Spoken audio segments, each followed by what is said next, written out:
HIV वो infection है human immunodeficiency virus का, जिसकी वजह से आगे चलकर एड्स होती है।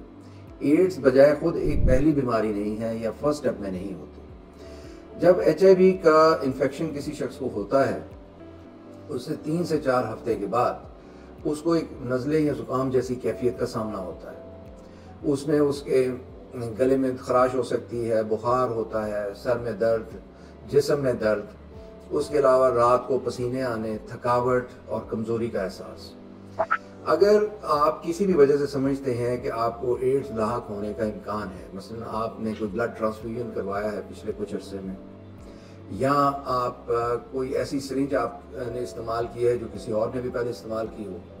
या गैर मुहताज जिनसी ताल्लुक आपने रखा हो, तो इन तमाम सूरतों में फिर ये वक्त है कि आप फ़ौरन अपना एड्स का टेस्ट कराएं